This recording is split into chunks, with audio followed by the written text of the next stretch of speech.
eat. All right, so in that case, what's that? 50 minutes. I got 50 minutes. All right, so in that case, we are going to be interactive. So if you came here thinking that you're going to leave knowing how to buy dirt, I'm sorry, that was a little bit of a misnomer. I'm hoping that everybody leaves here knowing how to sell dirt, which might then help them eventually be able to buy dirt. So also just know that so for anybody who doesn't know anything about my background, my dad's a civil engineer. So my high school jobs were in engineering firms, spending a lot of time doing courthouse research, things that we're going to talk about today. So this is like 25 years of learning and spending thousands of hours in the truck with Dave's dad and just learning how he looked at land over the years and kind of developing my own process. So what I'm going to walk you through is exactly the process I go through when somebody kind of calls me. Actually, I skipped a step. So before I go into it, is there anything specific anybody wants to make sure they learn today that's outside of that scope? All right, so Andrew is in the back smiling. His co-broke is in the back smiling. So I'll assume that there's a little bit to be learned about reading plans and septic info. So what's the biggest mistake that you've ever made in land investment or? well, I'm still living it. So the biggest mistake we will talk about at the end. Because yeah, no, I will. It's an MBA on investment, and if you don't know this stuff, like it's a big deal. All right, so re-ask that question in about 30 minutes. All right, you got it. All right, cool. All right, so first is kind of we get the, I decided today we're going to do this as a case study. And so we're going to use a property sold about 10 years ago as the case study. In this case, I happen to be the listing agent, but we can walk through it as though I get the phone call, hey, I'm interested in lot 3 Wildwood Road. I think Dave might have sold this when he was still in production. So then what do we do next? First thing is kind of painfully simple, is just look at the MLS. Read everything that's there, look at all the associated docs that are there, read the things that are on the associated docs. So for those of you who have called and asked me questions, the first thing I will normally say is, what does the document say? And many times people will say, well, I pulled it, but I haven't read it yet. So then I say, well, read it, send it to me, and then give me a call. And then, by the way, question and verify everything. Many of us, many real estate agents have never sold a piece of dirt. And so there's a lot of things that they either get wrong, translate wrong. They took information from the seller. And we often assume that it's less complicated because there's no house there, there's no structure. But that also makes it more complicated because there's a lot of things you got to figure out and questions that you're not used to answering. So just take your time to verify what you read. So the first place I go is the county GIS mapping system. I was going to do this in 2 screens, but since we're recording, I'm going to bounce back and forth. So has everybody used a county GIS system? Generally? Okay, cool. So we know that just about every developed county at this point has some version of this map available for free for us to look at. Since everybody seems has done so before. Actually, let me go back. Sorry, this is what happens when so I said go to the MLS first. So let's go to the MLS first. Some good examples of some things, just I'll give you a couple little tricks along the way. Our MLS doesn't allow you to have hyphens in a tax map number. So learning how to add the hyphens will make searching maps easier. So just understanding the different formats that different counties follow. Things that are often erroneous on land listings. Acreage, believe it or not, is often wrong on a land listing. Access to utilities, zoning is notoriously wrong. One of the reasons that zoning is notoriously wrong is that that agents go over here to the county records side of the MLS, and somewhere on here, there's a land use code. Right down here where it says use type agriculture with buildings, that has nothing to do with zoning. That is like a drum I will beat all day long. That is how the county determines how much they're going to tax you based on the current land use. She didn't say That- thanks. Thanks, no. By the way, this applies to residential as well. So when you're doing your residential listings, don't come here looking for zoning. So then the next question is, where do we go to look for the zoning? Two answers. In Cumberland County, there is a GIS version of this that includes zoning. And it is generally pretty close to accurate. So hear me when I say that. It's okay for a really preliminary quick look, but it might not be updated in real time. The most accurate place is always going to be the township website. Again, most somewhat modern developed townships have a website. In Perry County, this is going to be a little bit more of a challenge. So just again, this is the process. So I'm on the MLS, I'm verifying. I see somebody has it on there as agriculture. Normally, this particular property is 10 acres.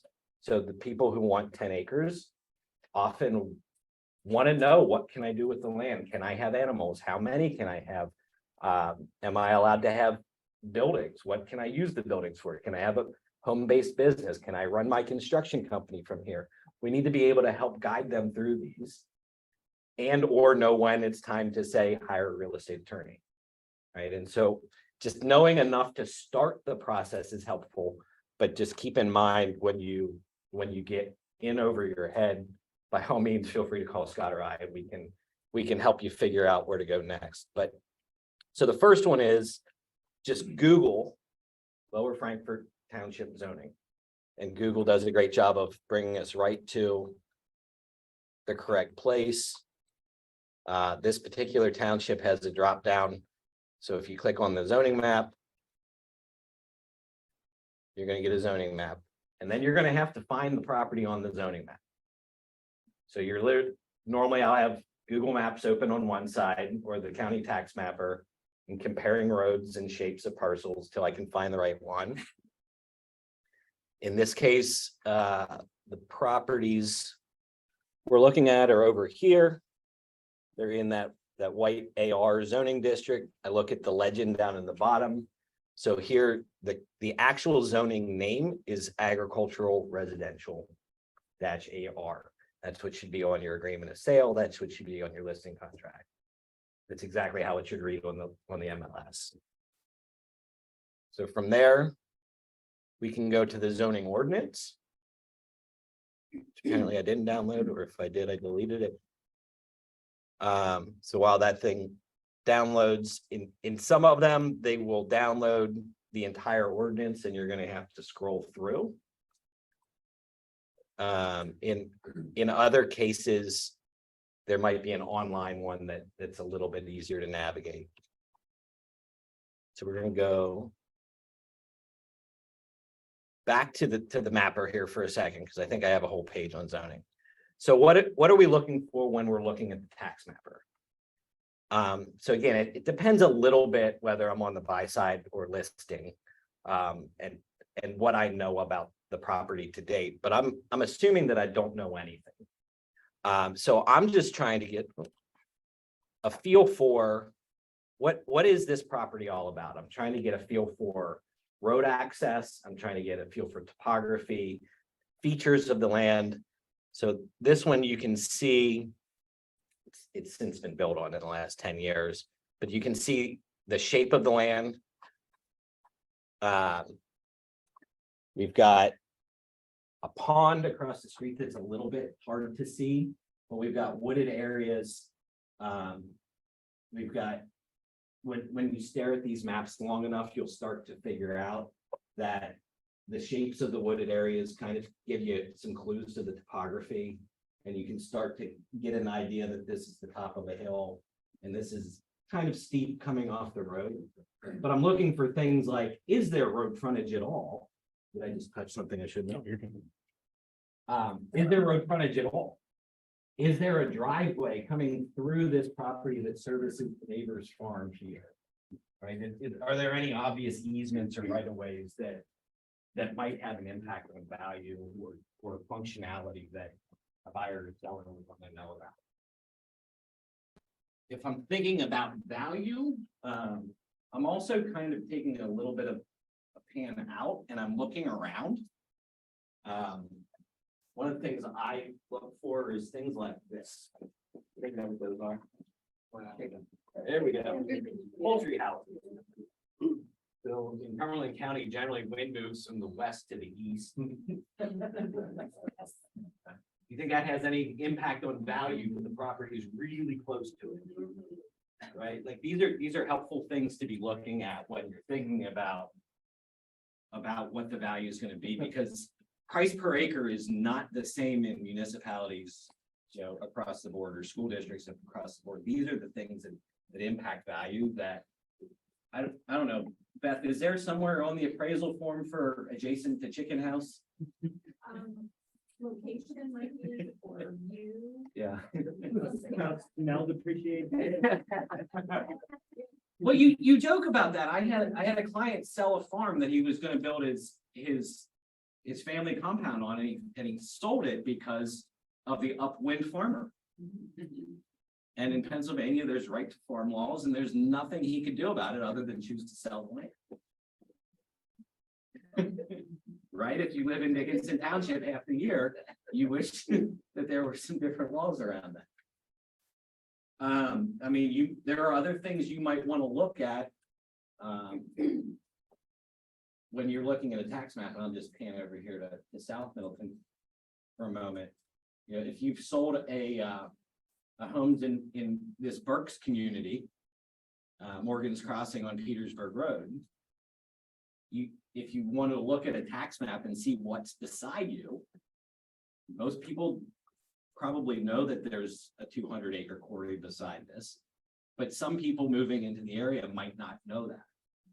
And if they don't know that, they're going to find out when they shoot rock numerous times a week, right? So I'm of the mindset, I look at this tax map for every property I ever am involved in, just to have an idea of what it is, what's around it, what can I expect. Or even back up in Big Spring where you have the landfill. Yeah, I did an appraisal for someone that was buying cash, and they wanted an appraisal done because they were paying cash. And their realtor told them that the landfill was a couple miles down the road, and if the money from the road and facing, I mean, I can see it. Right. well, you have to drive several miles to get to it, and yet as the crow flies, yeah. So I made the phone call when I'm standing on the front porch, being like, you understand that hill in front of that you're looking at on your front porch is the beginning of the landfill. Yeah, it's helpful to know. It's what? It's not a hill. So,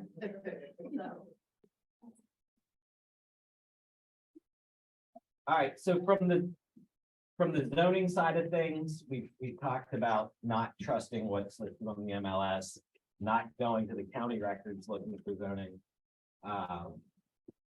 So again, some township or some counties do have GIS-based zoning map. It's a good place to start. I still would always encourage you to go to the township maps. If you're actually working with a farm or something like that, I tend to save that copy of the zoning map in my listing file. So if somebody ever, oh, what I did, sorry. So if anybody ever asks me, where did you pull this from? I can show them the date that I downloaded the map, because again, they do change.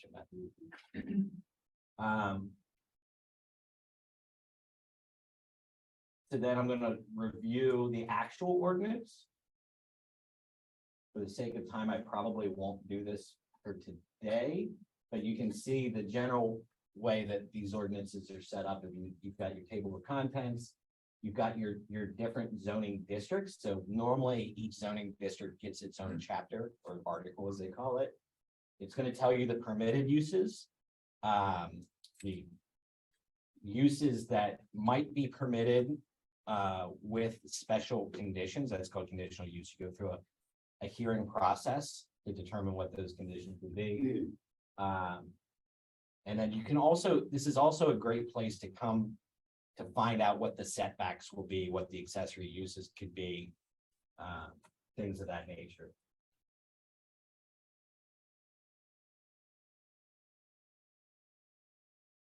All right, so review the deeds, plans, restrictions, and miscellaneous docs.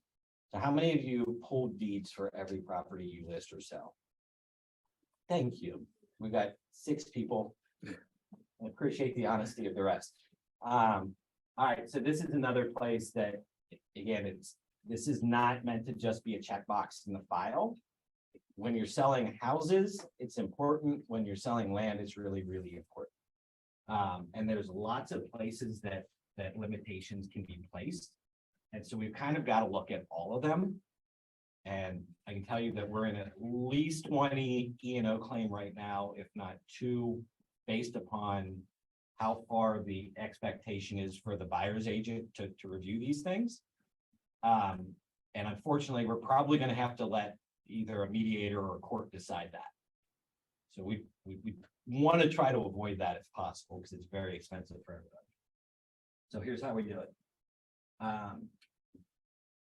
So back to the tax map. There's a couple things here that I always want to pull. So we've got the deed book and page. So years ago, there was literally a whole bunch of books that you would turn it open to a page number. Now it's just one long number that starts with the year that it was recorded. And then there's also the land description here is really helpful. It's lot number 3 on plan number, all of that. So we can search for both of those in the county record and get a lot of useful information. In this particular case, I can also go to the associated docs because I can save myself time and money because the plan is already in the associated docs. So I'll show you that in a second. And in this case, the property owner had not yet recorded the restrictions. Has anybody ever had this case where somebody has subdivided a piece of the farm to sell off 10, 20, 30 acres? They want to record restrictions and limitations for the future owner, but they haven't recorded it yet. Well, do you want to be 4 weeks into the sale process and at the closing table when somebody's reading the deed for the first time, or worse, close on it and find out these were recorded? Or do you want to talk about it in advance, right? And particularly when you're talking about a 10-acre parcel that's rural in nature and somebody is the buyer's making the assumption, I'm buying my little farmette, I should be able to do whatever I want. Well, currently it's the seller's little farmette and they can impose whatever rules they want. And so in this case, they were limiting the number of buildings, they were limiting the use of buildings, they were making sure that there weren't wild emus running all over the place.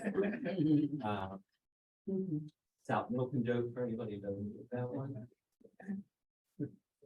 So again, this is a little bit of a unique circumstance. So how many of you have ever used LandX? Okay, so that's more than normally full deeds.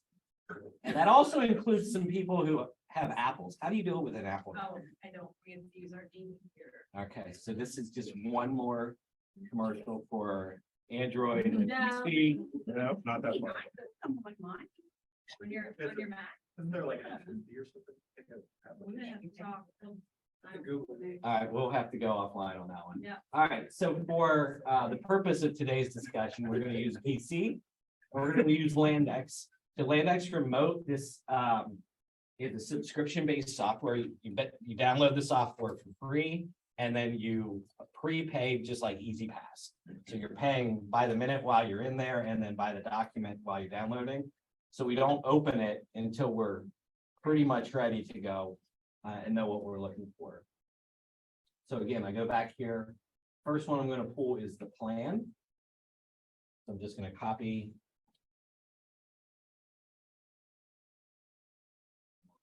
work on anything. There we go. So in this case, that's the instrument number. Just gonna paste it there. And you can see up here, it's a plan. If it were a deed book or a miscellaneous book, it'd be referenced as such. And I'll just show you what it looks like to actually pull from here. So you can pull, you can download all of those images into PDFs. For time's sake, there's what it's going to look like.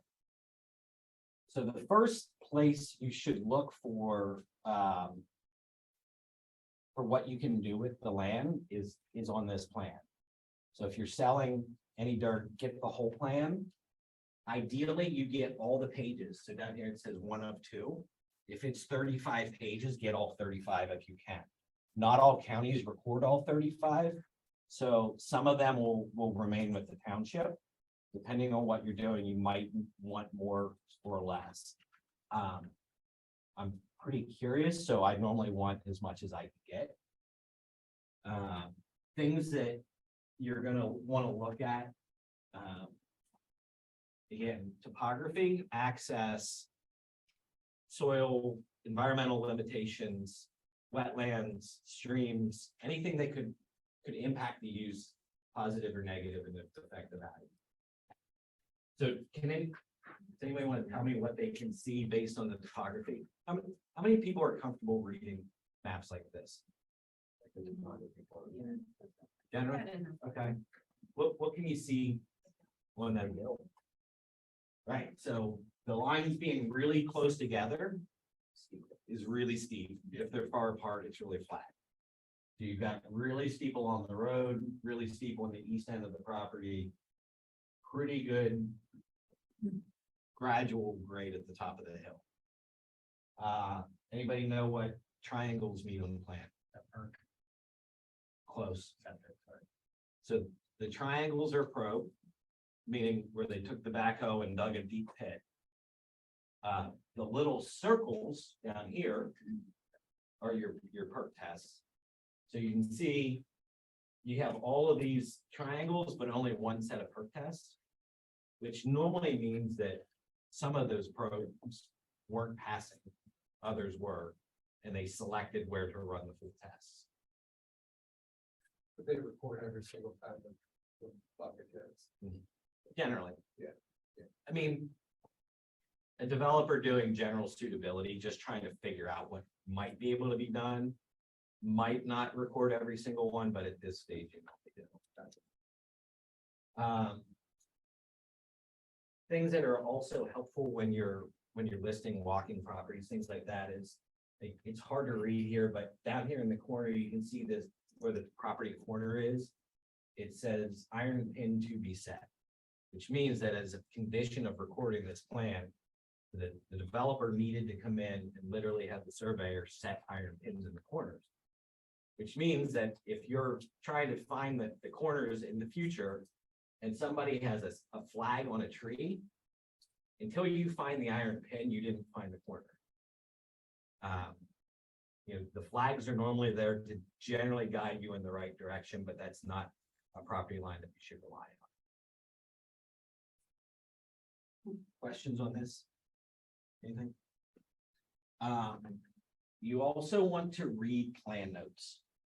So this might not be a great example for plan notes, but in a lot of communities, stormwater management facilities can become the responsibility of an individual lot owner.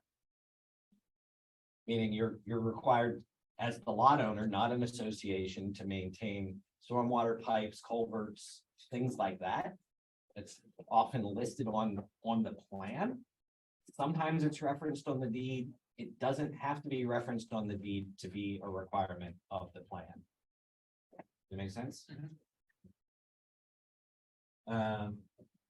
Sometimes on especially older subdivisions where I'm trying to think of an example of one I could pull quick, but in more rural areas, and you have a subdivision plan that was done 15 years ago or more, you'll often find somebody carved off a 2-acre lot and a 50-acre lot.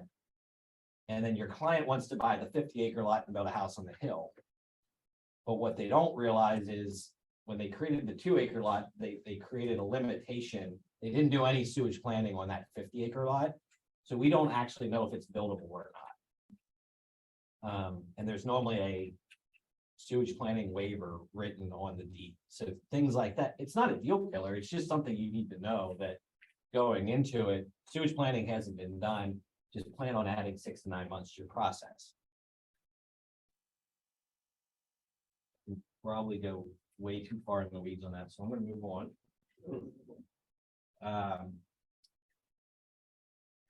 So I also pulled a deed. So again, I'm just copying and pasting in the same exact spot. Now remember, this deed was after it was conveyed as a lot.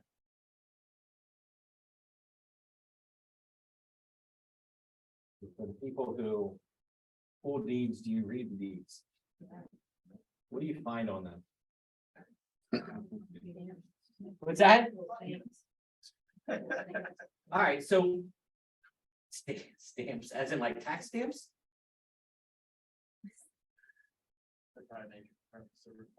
Yeah. So here is a nice, one more nice reason. Let me go back here. So has anybody ever pulled a deed or been on the property mapper and sees like it transferred for $1, $10? It's kind of frustrating. You're like, I want to know how much you paid for this. Well, even if on the deed it says $1, they have to pay tax on what they actually paid for it. So when you come in here and you see the consideration, that was the sale price.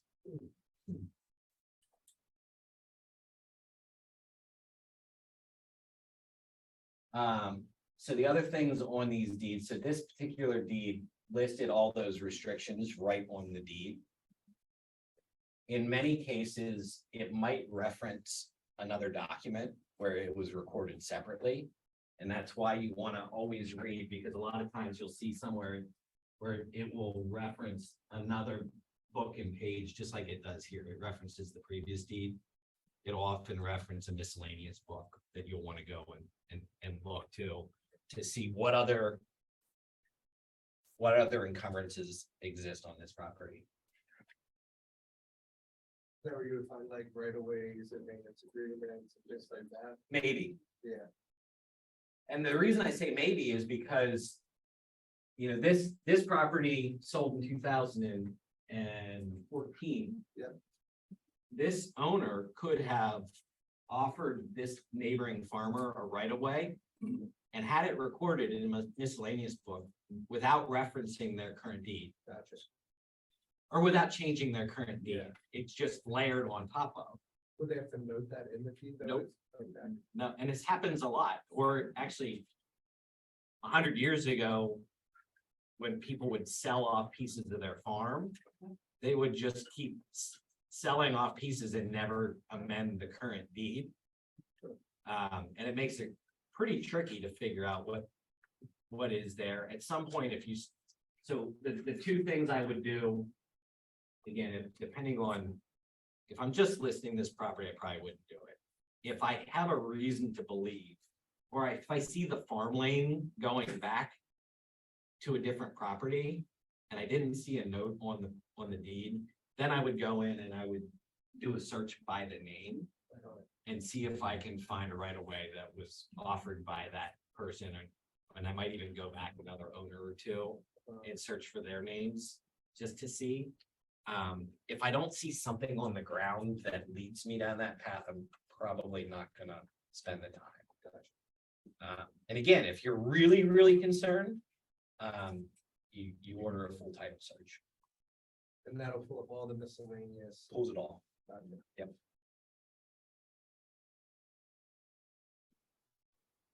All right, now, after I've done all that, now's when I actually go walk.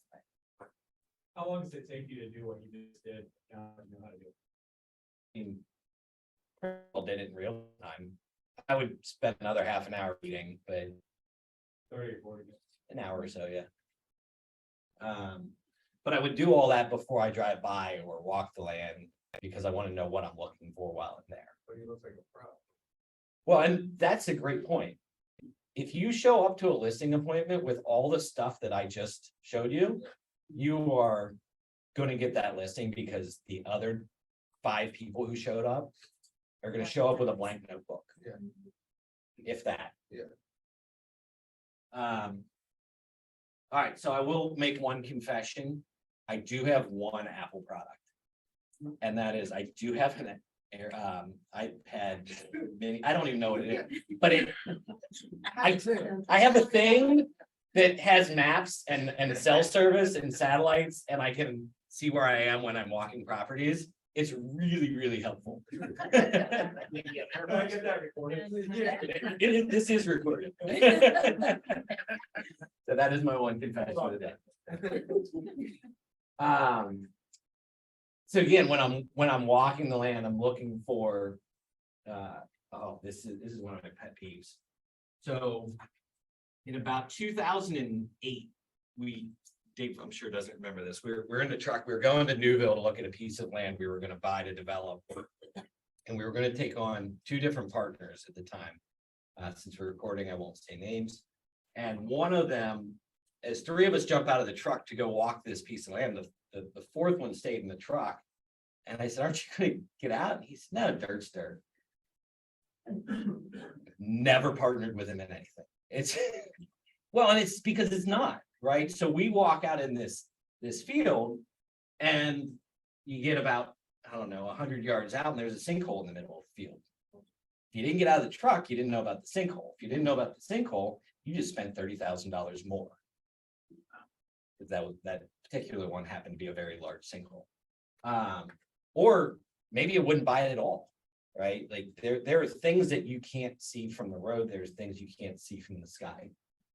So definitely walk it. Again, those topographic lines on that plan showed us that this is we could tell that this was a steep hill. But if you look at the size of the switchback needed to actually develop that lot, it was pretty substantial. So you've got all this road frontage. Most people would look at that map and just assume, no big deal, I can put a driveway in. Well, yes, you can. It's going to be expensive, and there's only one spot in that whole length where you could even get it in. Like, and you probably wouldn't notice that only looking at the tax map, only looking at a plan. These are the things you're looking for when you're on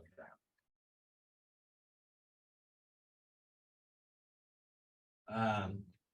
Other considerations, and we can go down deep rabbit holes on lots of these, so I'm going to let the room kind of guide me, but cleaning green versus ag preservation, stormwater plans, timing of stormwater plans, what it means to have stormwater management facilities on the property, well and septic versus being able to access a public system, how much that costs, what limitations there might be, timing.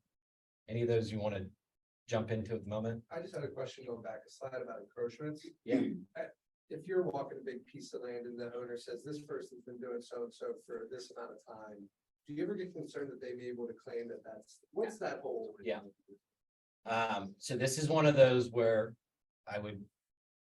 what I personally do is I call my real estate attorney. Gotcha.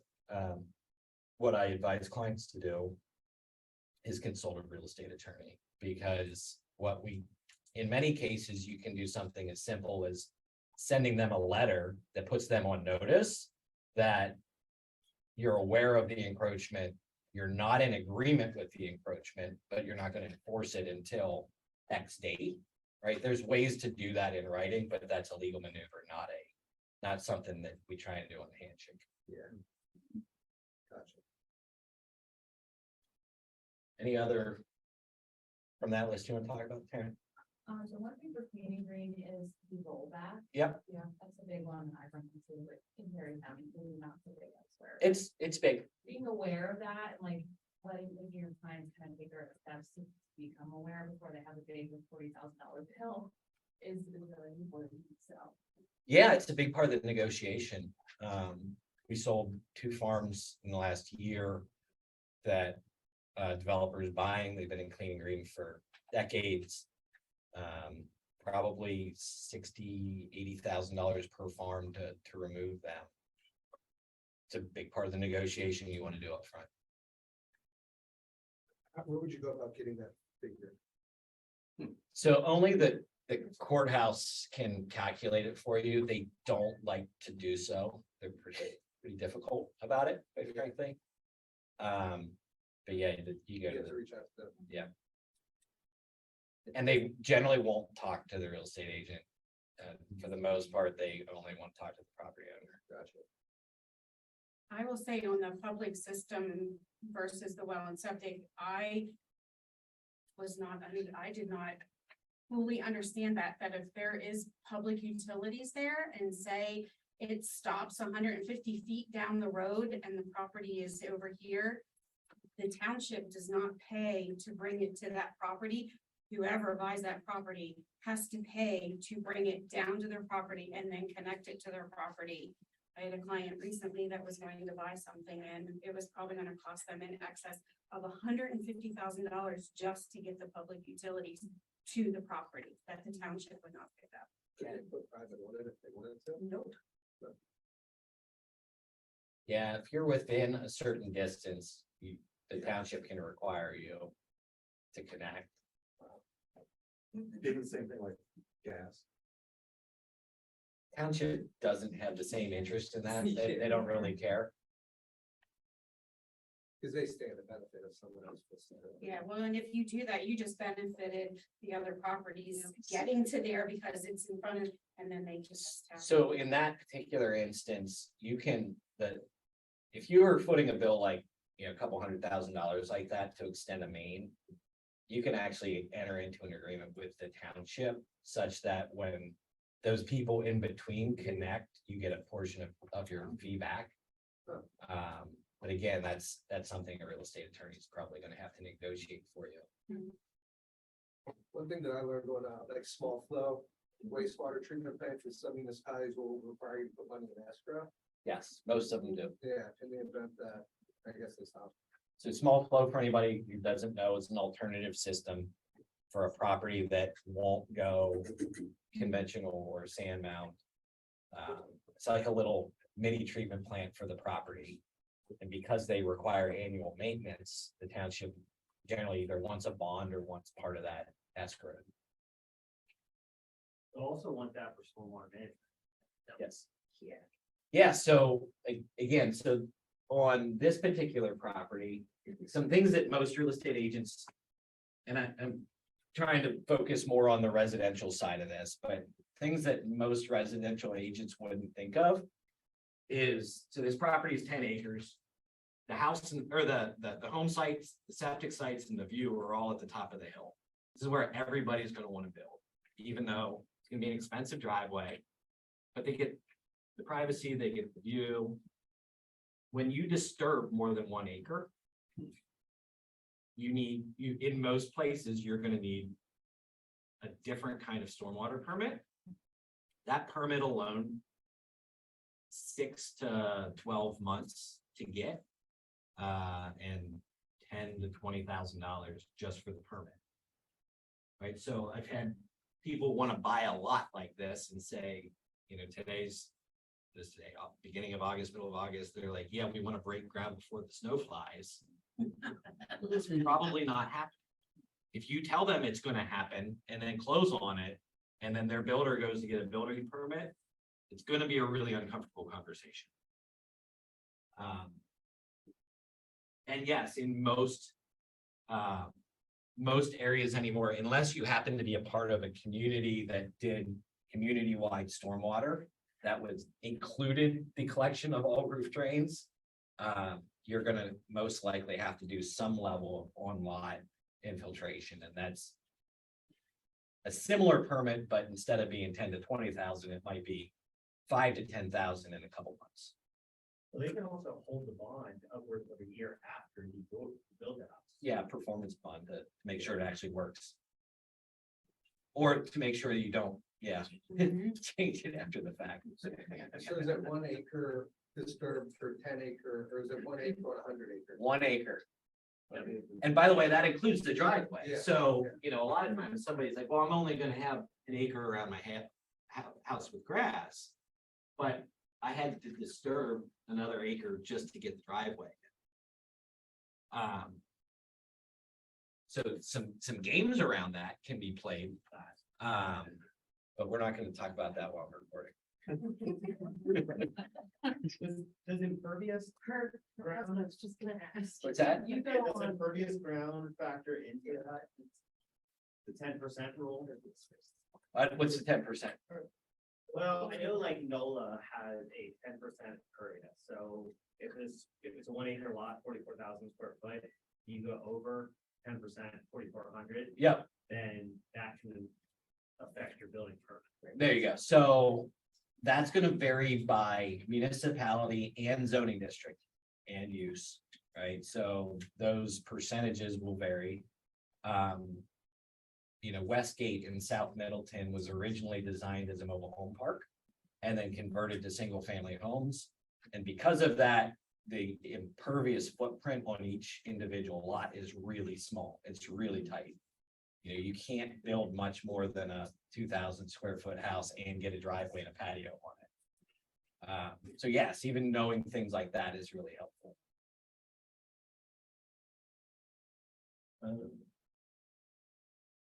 All right, so a couple things on staging land. The first one, and these are all like John Madden quotes, if you ever need entertainment. If you want to get paid like a developer, act like a developer.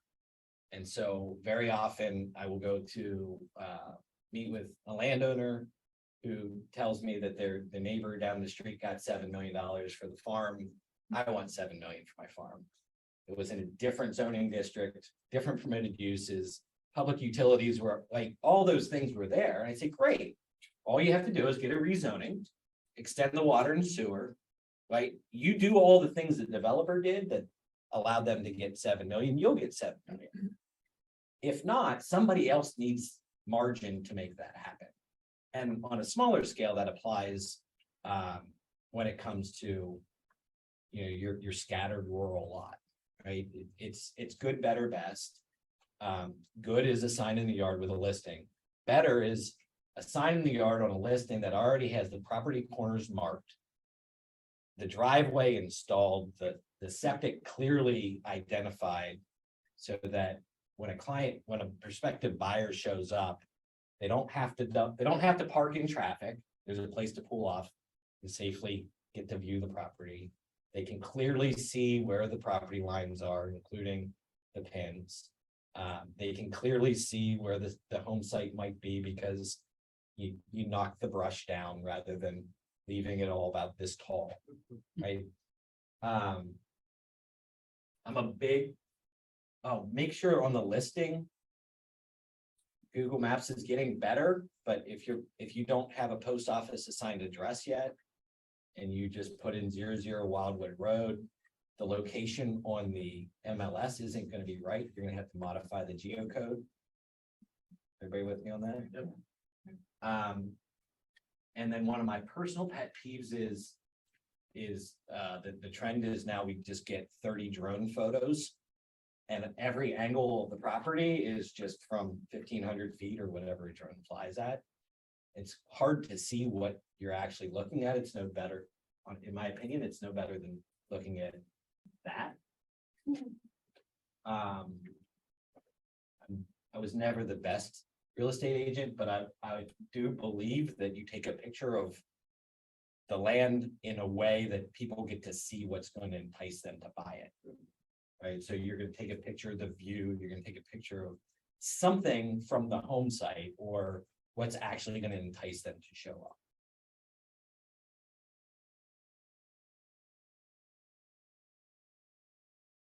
All right, before I tell my story, questions?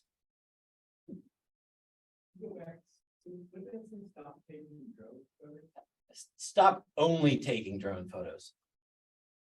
I mean, drone photos can be helpful. But it can also be incredibly unhelpful depending on what it is. You're gonna fly the drone in the middle of the lot. Yeah, Yeah. or yeah, drive up like where the driveway would be. Yeah. Yeah. Be creative. Yeah. Curious what the line is between what the agent's expected to provide and what the buyer is expected to do, because it's too much like future planning, and if you don't, I'm just wondering where that line is. Well, it depends on how much value you want to provide and how much you want to charge for it. Fair. No, I charge a lot of money when I go meet with a landowner like this, because he came to me and he said, hey, I have this 45 acres across the street. And for tax purposes and like, he wanted me to think about how to maximize the value of that land across the street. So I took multiple fees from him along the way, including full listing fees on all the lots. And I got really far in the weeds on consulting the development process. If that's not something either you're capable or willing to do, then you probably want to pull somebody in to help you with it. You know, and there's a lot of times, this is a good example. One of our first projects was down in York County. We bought 130-acre farm. We originally intended to do about 50 lots on that. So we did all the sewage planning for 50 lots, all the street design, laid it all out and realized that it made way more sense to do 5 lots than it did to do 50. But it took 2 years of work and a lot of money to determine that. Well, that we were doing as the developer, that was our expense. But in other cases, if the property owner wanted to do that, I would shepherd the process for them. And I would probably charge a consulting fee along the way. And I think the takeaway of all of it is that one of the things I learned over the years, when I first got into real estate, I was a little bit like that guy Matt said, it was an insurance salesman. Because I remember him saying that, and I saw Matt's face get very red. He said, "Dirt's dirt," and Matt's head almost exploded. And I think that when I first got in real estate, I thought that single-family residential resale homes were sort of had the more complex components. And I thought, well, what can be so complicated about a piece of ground? And I think now looking back, that a piece of ground has maybe less components than the 10,000 components in a single family home, but each component carries a lot more weight financially than a furnace. Exponentially more weight. This getting the zoning wrong can cost well into the 6 figures on the certain type of property, on not identifying wetlands. So I think to your point, as always, the fee that we charge and what is our responsibility and versus their responsibility is a little bit on a case by case basis, because if what they want is just to have the property listed and sold, and that's all they're relying on us to do is to market the property, list it and sell it. And we're able to refer them to a civil engineer like Matt's dad to consult on what they actually have before we help them identify the price. Probably one key structure in our liability or responsibility is mitigated.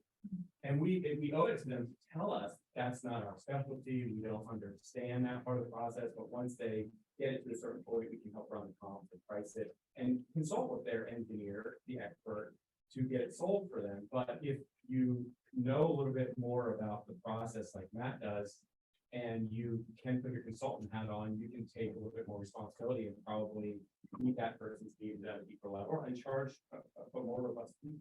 So I do think what I learned is that it's the more complex of the two, and it is more of a case by case thing when you're dealing with land, whereas I feel like with the residential single family home process, it's a little bit more standardized than this process. I don't know if that makes sense.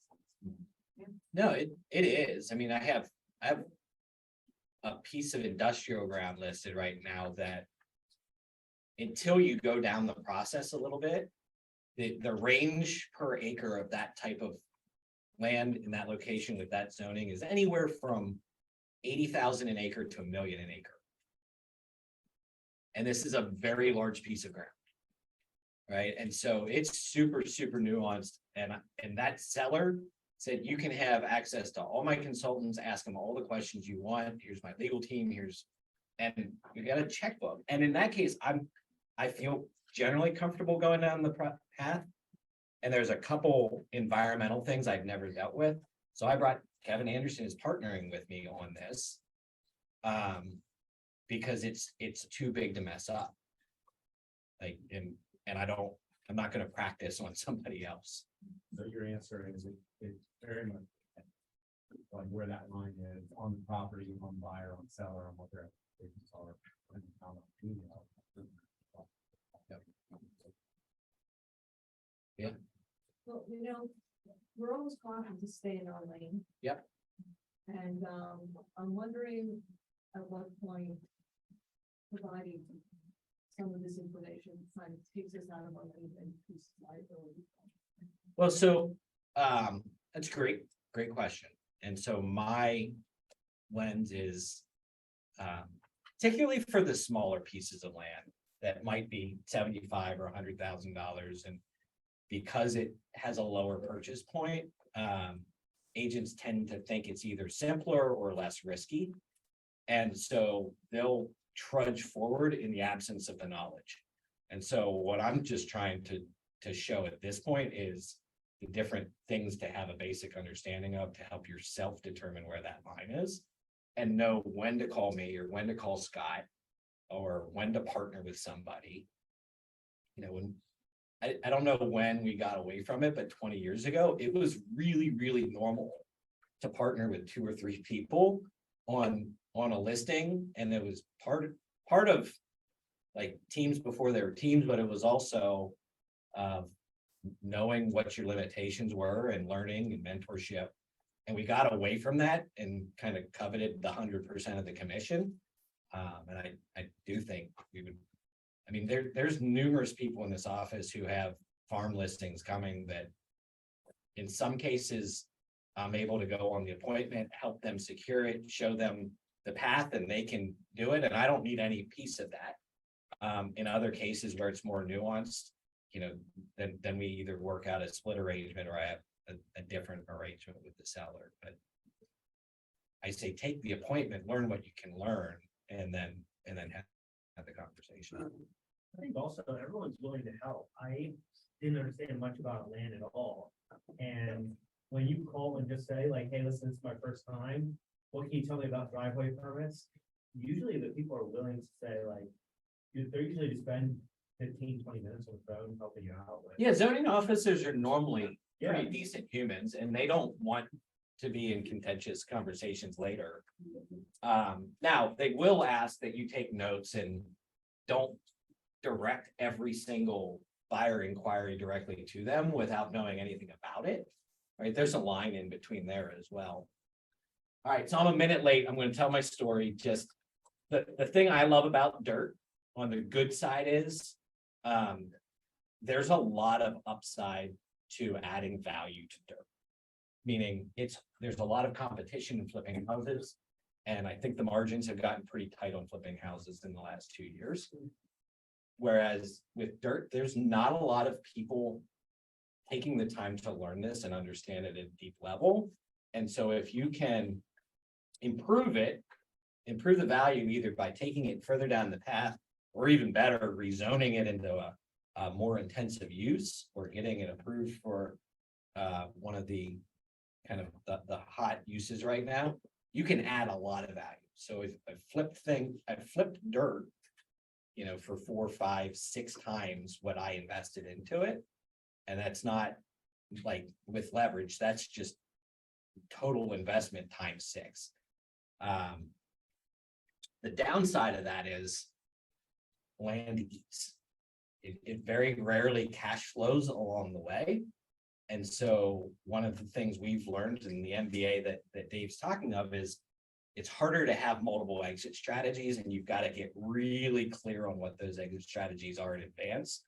Because once you start down a path, you're kind of committed to it, and there's no turning back until you're out.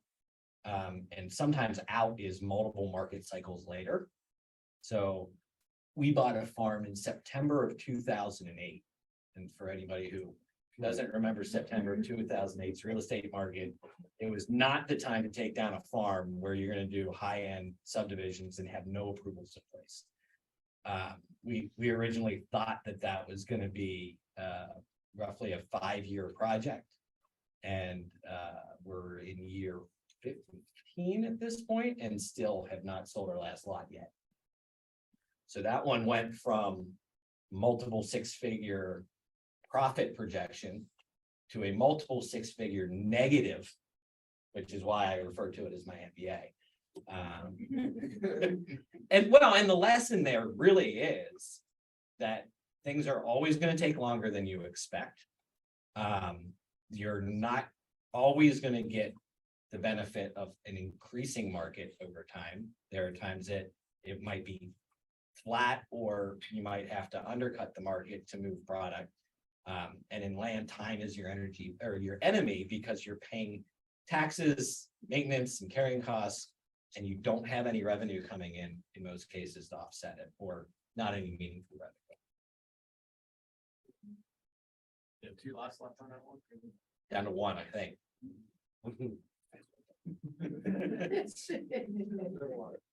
Now, what, can you give us like very briefly a summary of what the positive were and why? it kind of- The economy crashed. We had the Great Recession. And so we went from a boom time of construction and to, well, and In the township. and the township added 3 years to the process. We had an eminent domain fight in there that slowed down the process. So we were kind of getting fought from both ends on it, which, by the way, is something to be expected. Back in 2006, 7, 8, most developers were doing what we did, which is you buy the land, then you get it approved afterwards.